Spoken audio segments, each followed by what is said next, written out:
नमस्कार। रोज की तरह मैं हाजिर आसनसोल टाइम्स में आपके सामने लेकर आए हैं आसनसोल और आसपास के क्षेत्रों की कुछ महत्वपूर्ण खबरें। खबरों की तरफ बढ़ेंगे लेकिन उससे पहले Sameer automobiles authorised Honda two wheeler dealership. यहाँ हर खरीदारी पर ग्राहकों को मिलेगा 5 लीटर पेट्रोल, एक ISI helmet, assured gift on every purchase तथा attractive discount. Terms and conditions applied.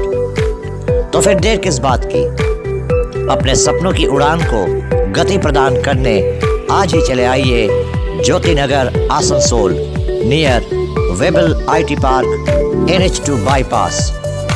Contact number 7318833013, 8617327062, 7001962185। Sameer automobiles. Barabani विधानसभा अंतर्गत नूनी ग्राम पंचायत के चिचुरिया गांव में रक्षा काली पूजा के अवसर पर मेले का आयोजन किया गया है। इस मेले में बीरभूम से भी कई दुकानदार आए हैं जिन्होंने मेले में अपनी दुकानें लगाई हैं। आरोप है कि इन्हीं दुकानदारों में से 7 लोगों ने गुरुवार रात चिंचुरिया गांव की एक कक्षा 9 की छात्रा के साथ सामूहिक बलात्कार किया।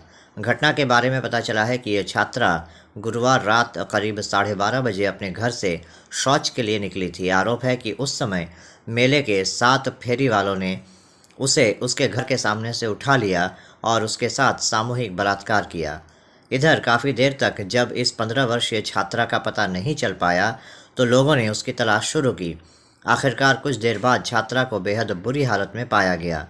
बताया जा रहा है कि जब छात्रा खो गई थी तो इसके बारे में मेला कमेटी को भी बताया गया था, लेकिन कोई सार्थक पहल नहीं की गई।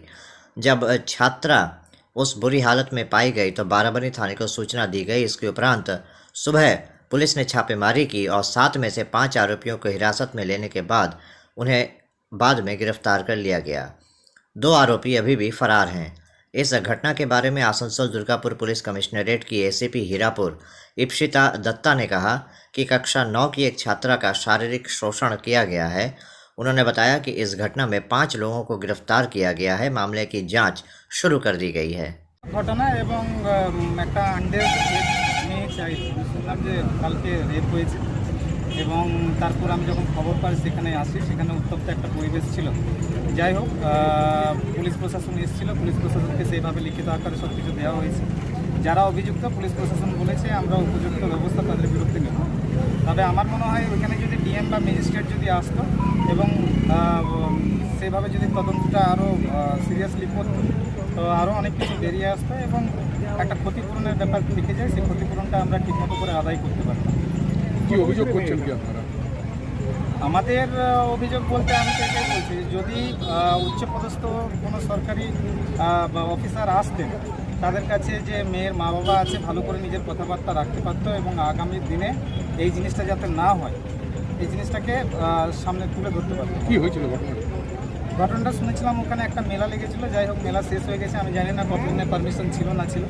পুলিশের সঙ্গে সেটাও কথা বললাম যে কতদিনের পারমিশন ছিল এবং পারমিশন পেরিয়ে যাওয়ার পরেও কি মেলা চলছিল সেটা ক্লিয়ার হলো না। আপনারা যে পরে নিশ্চয়ই খবর এগুলো নেবেন। তো যাই হোক, মেলাটা হওয়ার পর যারা মেলা করতে এসেছিলো তাদের মধ্যে থেকে কিছু মানুষ এই ঘটনাটা ঘটিয়েছিল। মেয়েটা কেমন রয়েছে? মেয়েটার এখন মেডিকেলের জন্য গেছে। মেয়েটার যত কথা বলছে কিন্তু অবস্থা ভালো না। অভিযোগ কতজনের নামে করা হচ্ছে? 5 জনের নামে অভিযোগ করা হয়েছে।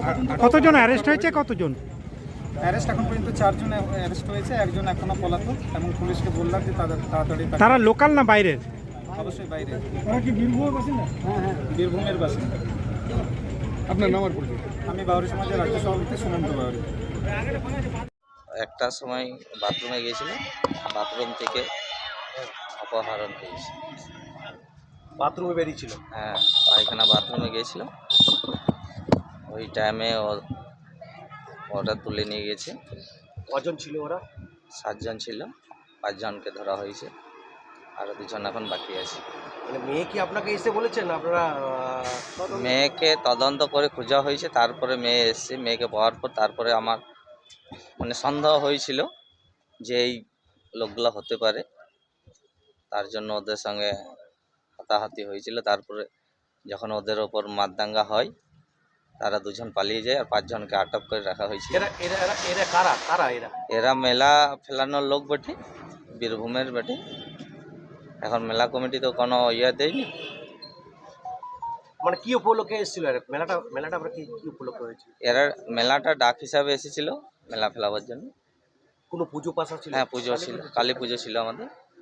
সেই উপলক্ষে এসেছিল মেলা? হ্যাঁ, এখনো পর্যন্ত কজনকে আটক করেছে কিছু জানেন? Arrest? অ্যারেস্টে 5 জন হয়েছে, 2 জন বাকি আছে। আপনার অভিযোগ আপনি কি চাইছেন এখন? আপনারা কি চাইছেন? আমি তো চাই যে যেটা হয়ে গেছে সেটার জন্য তো এই আসামিদের সাজা হোক একদম। মেয়ে এখন বর্তমানে কোথায় আছে? এখন হসপিটালে আছে, জেলা হসপিটালে। কত বয়স মেয়ে? মেয়ের 15 বছর বয়স। আজকে অ্যাবসেন্ট আছে, কালকে আবার পরীক্ষা ছিল। সে কোন পরীক্ষা ক্লাসে পড়তো? 9 মানে 10-এর যে এই পরীক্ষাটা চলছে ওইটাতে। অভিযোগ করলেন? হ্যাঁ, করলাম। ওদের দুজনও পাকড়বা আর বলছে সাজা অবশ্যই দেওয়া হবে। আমাদের চলছে, তদন্ত চলছে, অ্যারেস্ট করা হয়েছে। এবার বাকিটা তারপরে আজকেই হয়েছে, এফআইআর হয়েছে। বাকিটা পরবর্তীকালে যেরকম যেরকম আপনারা জানতে পারবেন। এখন পর্যন্ত ঘটেছিল ঘটনা একটি বাচ্চা মেয়ের উপরে একটু এখানে কিছু অ্যালিগেশনস আছে শারীরিক নির্যাতন, তো সেটার উপরই চলছে। তো আমাদের অ্যারেস্ট আছে, কোনো অসুবিধা নেই, সব কিছু আমাদের। কতজন হয়েছে ম্যাডাম এখন অব্দি অ্যারেস্ট? 5 জন অ্যারেস্ট হয়েছে। অভিযোগ কতজনের নামে আছে ম্যাডাম? বাকিটা আমি বলতে পারবো না, আমাদের তদন্তে আছে। ঠিক। आसनसोल नगर निगम के 80 नंबर वार्ड अंतर्गत मास्टरपाड़ा इलाके में एक घर में तकरीबन 20 वर्षीय युवक रंजीत पासवान ने फंदे से लटक कर आत्महत्या कर ली। बताया जा रहा है कि जिस घर में ये मौत हुई है उस घर की निगरानी करने के लिए उस घर के मालिक ने रंजीत पासवान और उसके कुछ दोस्तों को चाबी देकर रखा था। हर रात रंजीत पासवान और उनके दोस्त घर की निगरानी करने के लिए घर में ही सोते थे। कल रात को भी रंजीत अपने दोस्तों के साथ इस घर में सो रहा था। आज पता चला कि उसने आत्महत्या कर ली है। हालांकि रंजीत के चाचा अभिजीत पासवान का कहना है कि रंजीत की हत्या की गई है। उन्होंने बताया कि कल रात रंजीत अपने दोस्त नीरज यादव के साथ उस घर में सोने गया था। रात में नीरज के पिता ने नीरज को फ़ोन किया और कहा कि टोटो लेकर नीरज को महावीर स्थान जाना है। नीरज पेशे से टोटो चालक है। नीरज करीब 1 बजे के आसपास टोटो लेकर निकल गया। उसने रंजीत को भी अपने साथ जाने के लिए कहा, लेकिन रंजीत नहीं गया। तकरीबन 2:30 बजे जब वो वापस आया तो उसने कई बार रंजीत को फ़ोन किया, दरवाज़ा खटखटाया, लेकिन रंजीत ने दरवाज़ा नहीं खोला। इस पर नीरज अपने घर चला गया। सुबह जब रंजीत के परिजन नीरज को फ़ोन कर रहे थे और ये जानने की कोशिश कर रहे थे कि रंजीत कहाँ है, तो नीरज ने बताया कि वो बाहर है। उसने अपने भाई को उस घर में रंजीत को जगाने के लिए भेजा, लेकिन जब उसके भाई के जगाने पर भी रंजीत नहीं जागा तो उसके भाई ने खिड़की से अंदर देखा तो पता चला कि रंजीत का शव पंखे से लटक रहा था। रंजीत के चाचा ने कहा कि होली के दिन यहाँ पर एक स्थानीय शराब विक्रेता के साथ रंजीत का झगड़ा हुआ था और उसने रंजीत को जान से मारने की धमकी दी थी। रंजीत के चाचा ने आशंका जताई कि उनके भतीजे की मौत के पीछे उसी व्यक्ति का हाथ हो सकता है। घटना की सूचना पाकर पुलिस मौके पर पहुंच गई और लाश को अपने कब्जे में लेकर पोस्टमार्टम के लिए आसनसोल जिला अस्पताल भेज दिया। 11 बजे तक ये जोड़ा मंदिर में था दोस्त लोग का साथ, ठीक है। दोस्त में नीरज यादव था, बहुत लड़का सब महिला का ही सब लड़का। ये मेरा भतीजा, मेरा अपना भतीजा हुआ, 11:30 बजे खेला वाला देख के वो लोग बगल घर में चाबी मिलते नीरज यादव को दिया रहा, खाली घर था, सोने के लिए गया था। तो रुपेश का लड़का एक था, रुपेश का लड़का उसका संग दोस्ती था, एक रूनी का लड़का है, ठीक है। वो लोग गया घर में सोने के लिए 11:30 बजे। 1 बजे रात में फोन आया, नीरज यादव का बाबा फोन किया कि तुम चल जाओ महावीर स्थान टोटो लेके, तुम भाड़ा के लिए स्टेशन। तो अपना दोस्त जीत को बोला, जो मरा जीत मेरा भतीजा, उसको बोला तुम चलो मेरा संग में, मगर जीत नहीं किया, बताना तुम जाओ। फिर सो गया, ठीक है। नीरज यादव चल गया। फिर नीरज रिटर्न आया 2:30 बजे। जब 2:30 बजे आया तो 10 बार उसको फोन किया है, दरवाजा भी ठक ठक आया है, ये नहीं खोला है। तो नीरज यादव अपना घर में चल गया। फिर सुबह जीत जो मरा है उसका माँ बाबा सब फोन कर रहा नीरज यादव को बार बार कि कहाँ है, जीत को भेजो, जीत को भेजो। तो बोला हम तो बाहर में है, घाघर बुढ़ी चल गई है, स्टेशन चल गया बोल रहा है। उसके बाद अपना छोटा भाई गोलू यादव को भेजा। जब गोलू यादव को भेजा, जब नहीं दरवाजा खोला तो पाचिल फान के घर के अंदर एंट्री किया। जब खिड़की से देख रहा तो पूरा फांसी में लटका हुआ है। अब फांसी में ऐसा लगा कि जो पंखा का डंटी डायना है डायना को कुछ नहीं हुआ, इतना भारी लड़का डायना टूट जाएगा। डायना बांधा हुआ है और 1.5 फुट पैर से झूला हुआ है, इस तरह करके झूला हो। वो अटेम्प्ट टू मर्डर है, ये फांसी नहीं है, ये 100% टू मर्डर है। उस कंप्लेन कर दिया। हाँ, हीरापुर थाना आया, वह झगड़ा भी हुआ समला लोग से। समला जो दारू बेचता है मोड़ में, होली में झमेला हुआ है, बार बार धमकी दे रहा था जान मार देंगे, जो भी इधर आएगा जान मार देंगे। यही लोग रात में पुलिस केस भी हुआ, कोर्ट में थाना में बड़ा मर्डर करने के बाद हम लोग का आकांक्षा है कि लोग का भी हाथ होगा। लोग का ठीक है, दुकान में आया है लोग, रहने हम लोग शांतिनगर जोड़ा मंदिर, शांतिनगर सारो जोड़ा मंदिर हम लोग रहने हैं बरनपुर। लड़का पढ़ता है HS का, ये ITI का भी तैयारी कर रहा था।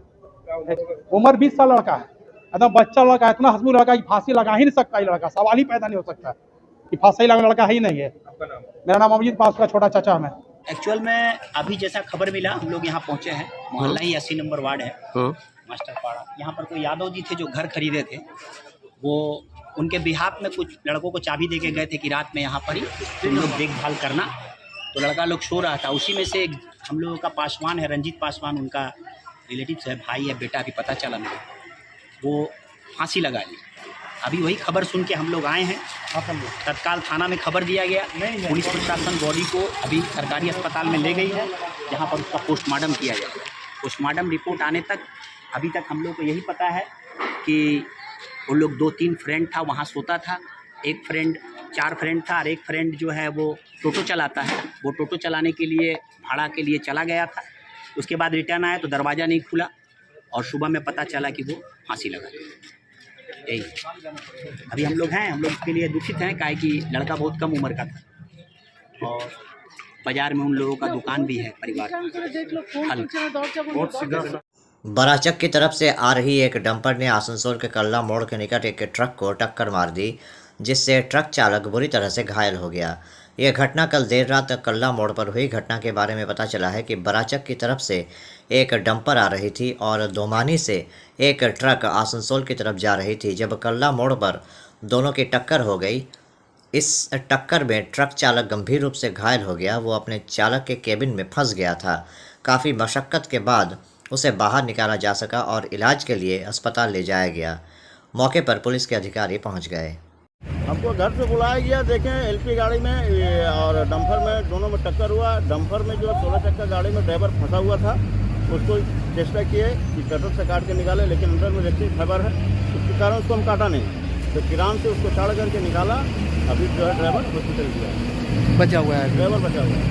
आपका नाम बोले? मेरा नाम आजाद পেটে একটা মানে যদি যেরকম ডাম্পারটা আসছিল সোজা আপনার সাইডিং থেকে বড়চক সাইডিং থেকে, আর একটা পাথর লোডের গাড়ি আপনার দোমানি থেকে যাচ্ছিল আসানসোলের দিকে।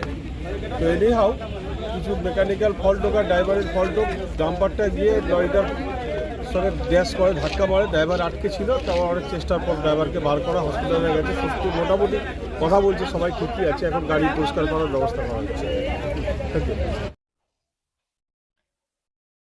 अभी वक्त हो चला है एक छोटे से ब्रेक का, बने रहिए हमारे साथ। Hillview hospital, a multi-speciality hospital with ICU and dialysis unit। Hillview hospital में orthopaedic, neurosurgeon, general physician, oncologist, child specialist, gynaecologist, homoeopathy सहित 15 विभागों के विशेषज्ञ चिकित्सकों द्वारा मरीज़ों का इलाज किया जाता है। हमारे यहाँ आपको मिलेगी कैशलेस इलाज की सुविधा। इसके अलावा अत्याधुनिक ICU, NICU, dialysis unit, trauma care centre सहित हर वो सुविधा मिलेगी जो हिलव्यू को बनाती है सही मायनों में multi speciality hospital.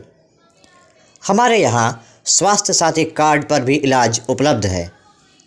Hillview hospital, हमारा पता SB Gourai road near Asansol court, Sripally Kalibari, Indian oil petrol pump के विपरीत। Mobile number 9046007833, 9046007834। आने वाले त्योहारों के मौसम को और भी खूबसूरत बनाने के लिए हमजा फैशन और हमजा कलेक्शन आसनसोल के लोगों के लिए लेकर आए हैं कई नए कलेक्शन। जी हाँ, अपने व्यक्तित्व को चार चांद लगाने और लेटेस्ट फैशन के परिधानों के लिए आपको आना ही होगा हमजा फैशन और हमजा कलेक्शन। यहाँ आपको मिलेगा लेटेस्ट फैशन और पारंपरिक परिधानों का ऐसा कलेक्शन जो आपको और कहीं नहीं मिलेगा, वो भी बिल्कुल आपके बजट में। हमजा फैशन और हमजा कलेक्शन में हम लेकर आए हैं lehenga, kurti, sharara, crop top, sari, suit piece तथा नकाब भी। पुरुषों के लिए भी हमजा फैशन और हमजा कलेक्शन में हैं शूटिंग और शर्टिंग के कपड़े। हमजा फैशन और हमजा कलेक्शन में खरीदारी करने पर ग्राहकों को मिलेंगे आकर्षणीय उपहार भी। तो आज ही चले आइए हमजा फैशन और Hamza collection, GT road, opposite Asansol head post office. Contact number 7602284999। Hamza fashion में मेंस कलेक्शन, जहां आपको पुरुषों के परिधानों के लेटेस्ट कलेक्शन की विशाल रेंज मिलेगी। वन स्टॉप सॉल्यूशन आपके लिए लेकर आया है आपके शहर आसनसोल में Joy E bike, solution for pollution. Joy E bike now get iconic brand with modern power for greener tomorrow. Joy E bike की हर खरीदारी पर पाइए 5,000 रुपए के गिफ्ट वाउचर। जॉय ई बाइक में पाइए एक बार चार्जिंग पर 130 किलोमीटर की माइलेज, बैटरी पर 3 साल तथा मोटर पर 1 साल की गारंटी, गवर्नमेंट RTO रजिस्टर्ड। इसके अलावा और भी तमाम ऐसे मॉडर्न फीचर्स जो जॉय ई बाइक को बनाते हैं भारत की जॉय। तो फिर देर किस बात की, बुक नाउ। हमारा पता Samiran Roy road, गोधुली road, opposite SBI बाजार branch, Asansol. Mobile number 7001367426 and 0341355614। नीचे दिए गए नंबरों पर संपर्क कर जॉय ई बाइक की हर खरीदारी पर पाइए अतिरिक्त 2,000 रुपए का डिस्काउंट। आपके मकान को बनाए आपके सपनों का आशियाना, डेकोर प्रोजेक्ट। आज आसनसोल के फतेहपुर इलाके में कचरा फेंकने को लेकर 2 मोहल्लों के बीच मारपीट हुई। इसमें कई लोग घायल हो गए। इस बारे में एक पक्ष का कहना है कि दूसरे मोहल्ले के लोगों ने उनके घरों के सामने कचरा फेंका था, उसके बाद उन्होंने गाली गलौज भी की। इसके उपरांत दोनों पक्षों के बीच बहस हुई। देखते ही देखते ये बहस मारपीट में तब्दील हो गई। इनका कहना है कि जिस जगह पर सभी लोग कचरा फेंकते हैं, पड़ोस के मोहल्ले के लोग भी यहाँ आकर कचरा फेंकते हैं, लेकिन कचरा फेंकने के साथ साथ उन्होंने आज गाली गलौज भी की, जिसका विरोध करने पर उन लोगों ने मारपीट की। इस बारे में थाने में शिकायत दर्ज कराई गई है। स्थानीय महिलाओं का कहना है कि जिस जगह पर कचरा फेंकने को लेकर विवाद खड़ा हुआ है, वहाँ पर सभी लोग कचरा फेंकते हैं, लेकिन विवाद का मुख्य जड़ दूसरे पक्ष द्वारा गाली गलौज करना था। কচরাগুলো ফেলিয়েছে, আমরা বলতে গেলাম সেই থেকে উৎপাত ঝগড়া।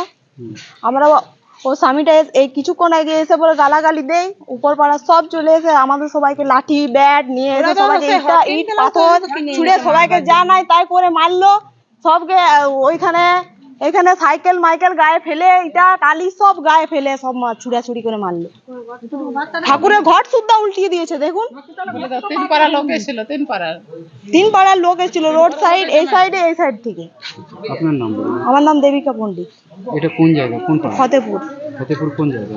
ফতেপুরে কালী মন্দির, ধর্মরাজ মন্দির।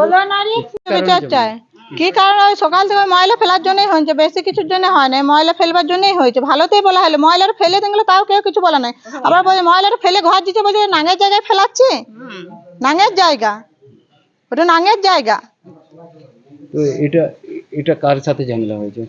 এটা প্রথম এই সামনে বাড়িটাতে হয়েছে, এই সামনেটাতেই নিয়ে সবাই করতে করতে সবাই মিলে সবাই লাগছে। এবারে ছিল না, নিয়ে ওর স্বামী এসে একবার বললে 2-4 কথা, নিয়ে হইতে হইতে মানে আরেকটি হই পাড়াতে একবার লাশ মাথাতে ঘর, ওই মেয়েটা ফেরান যাচ্ছিল, নিয়ে ওকে দেখে আমার একটি কাকুর বিটি বলে দিয়েছে যে আমাদের যেমন মেয়েদের জীবনটা নষ্ট করছে তেমনি ওদেরও ছেলে ফেলে জীবনটা নষ্ট করবো। ওইটার বলাতেই সবাই ঝেপে চলে এসছে।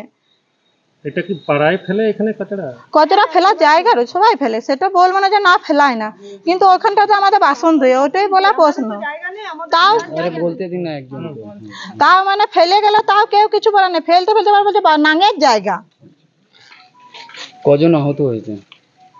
হয়েছে 6-7 জনে হয়েছে। এখন কোথায় ওরা? ওরা সব থানা গেছে। কারা মেরেছে এদেরকে? ওই পাড়ার ওই চাষারা সব ওই ধার দিয়েও এসেছিল, রোড ধার সাইডে। আপনার নাম বলুন। মাম্পি পণ্ডিত। পেয়েছি দোকান আছে। আচ্ছা, ও আমি জানি না কিছু দাদা। আপনারা কোনো কথা শুনলেন না? না আমি জানি না কিছু। ঠিক।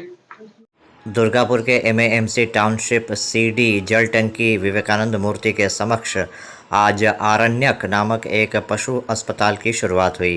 इस बारे में जानकारी देते हुए इस अस्पताल के साथ जुड़े लोगों ने बताया कि आज से इस अस्पताल की शुरुआत हुई। यहाँ पर हर प्रकार के प्राणियों की प्राथमिक चिकित्सा होगी, चाहे वो रास्ते पर घूमने वाले आवारा पशु हों या पालतू जानवर, सभी का यहाँ पर इलाज होगा। उनका कहना है कि दुर्गापुर में इस तरह का कोई हॉस्पिटल नहीं होने से जानवरों के इलाज में काफ़ी दिक्कतें आती थीं। आज से उन्होंने इसकी शुरुआत की है। उनको उम्मीद है कि आने वाले समय में इस अस्पताल के ज़रिए यहाँ के पशुओं को बेहतर चिकित्सा प्रदान की जा सकेगी।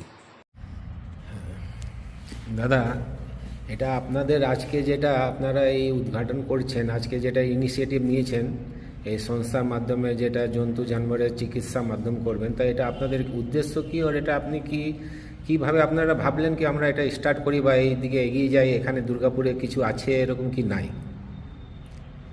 দুর্গাপুরে কোথায় কি আছে সে ব্যাপারটা আমার খুব ভালো করে জানা নেই। তবে পশু হাসপাতাল হিসেবে হর্ষবর্ধনে যেটা সরকারি হাসপাতাল সেটা আছে, কিন্তু সেখানে পরিকাঠামো এবং পরিষেবা কি পাওয়া যায় সেটা সাধারণ মানুষ জানে।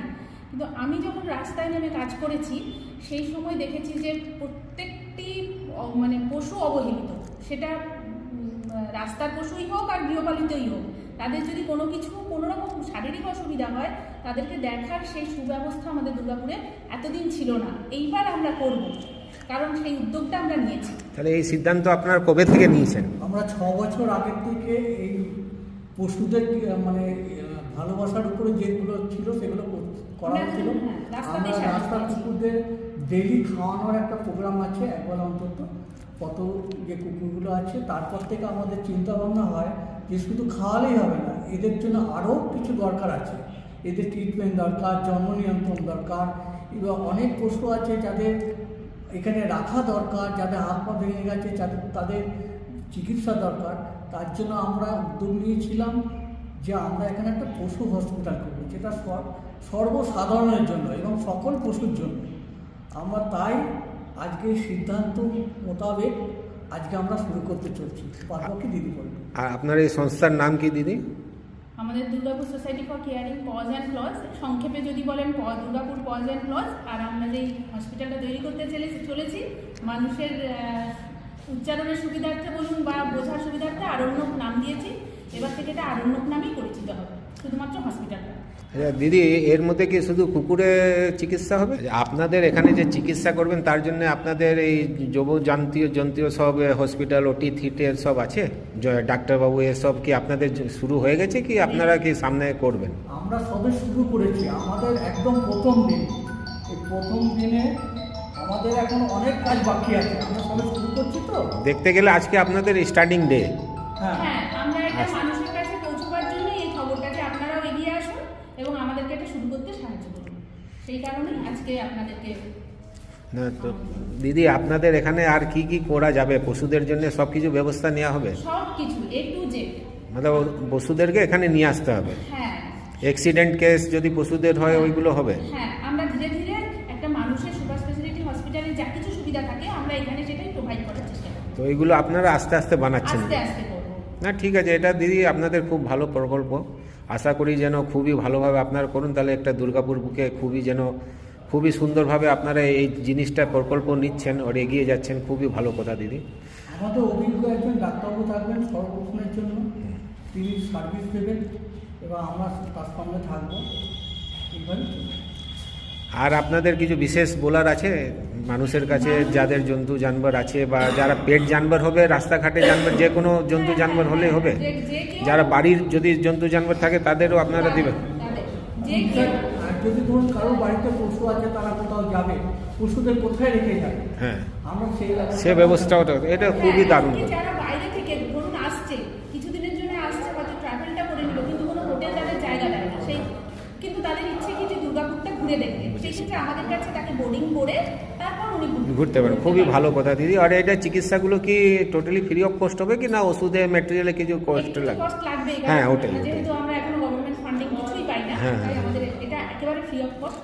হ্যাঁ হ্যাঁ মানে নমিনাল চার্জ যেটা হবে ওটা আপনার, যেটা মানুষের সীমিত আয়ের মতো খরচার মধ্যে হয়ে যাবে। আর কিছু বিশেষ দুর্গাপুরবাসীদের জন্য আপনারা কিছু বলতে চান?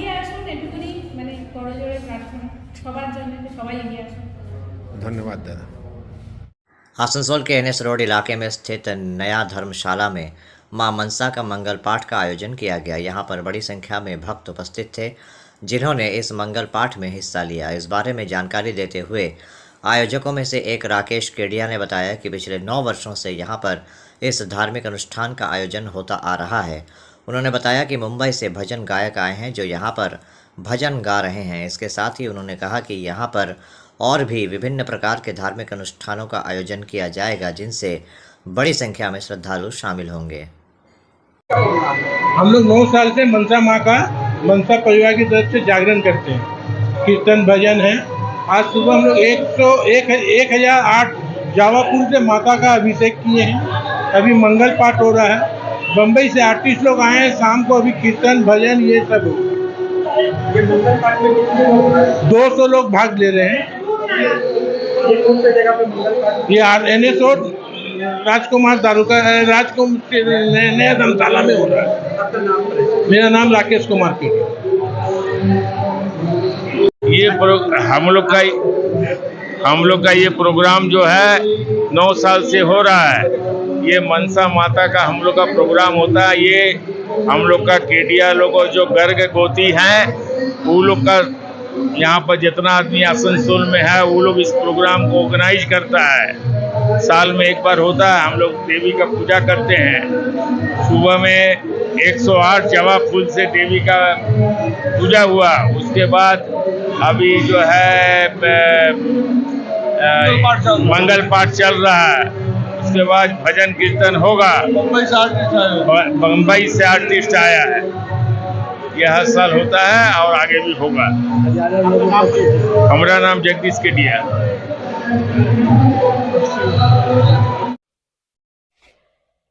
तो अभी आप देख रहे थे आसनसोल और आसपास के इलाके की कुछ महत्वपूर्ण खबरें।